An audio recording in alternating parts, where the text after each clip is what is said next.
ወጣችሁ እኮ ሆቴል አይደለም ትንሽ እንኳን አታልቅሱም እዚህ ትንሽ ቁጭ አትሉ ትንሽ አትረጋጉ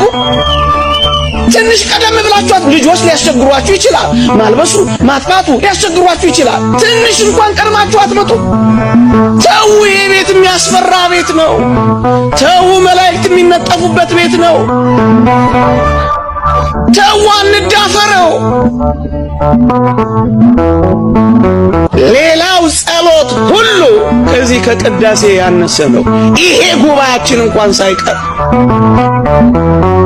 ከቁስሎቹ አጠገብ መሆን ማለት ቅዳሴ መሳተፍ ሌላው ሁሉ በረድኤት እግዚአብሔር ይገኝበታል ቅዳሴ ግን ወልደ እግዚአብሔር ኢየሱስ ክርስቶስ ሥጋው ይፈተትበታል አታምሹ ቅዳሜ በጊዜ ተኙ በሌሊት ተነሱ ፊልሙ ኳሱ ቻቱ ምን ያደርግላችኋል ቢያንስ ለአንድ ቀን መጨከን ያቅታችኋል ለአንድ ቀን በሌሊት መነሳት ያቅታችኋል ትምህርት ቤት ልጆቻችሁን 12 ሰዓት ተኩል 1 ሰዓት አይደል የምትሸኙት ምን ነው ለቅዳሴ ሲሆን ትቆርቡበታላችሁ አልደፈራችሁትም እንዴ አልተደፈረም እግዚአብሔር ፈርተዋችሁ አክብረዋችሁ እኮ ነው ዝም ያሏችሁ እኔ እንግዳ ስለሆንኩ ነው ተናግሬ ነገጣት ላጥ ነው ብለው ግን የምር ነው እግዚአብሔር ነው አክብሩት ፍሩት እስከመቼና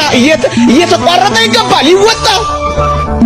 አትንቀጠቀጡም እንዴ ያው እግዚአብሔር በፊታችን ቆሟል ወይ አታምኑትም ሲያልቅ ነው ሁሉም የግቢው የሞላው ሲያልቅ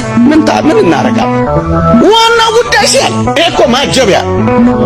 እኛ ያረግን ያለነው ማስታወቂያ ነው አድቨርታይዝመንት ዋናው ጉዳይን አትተውት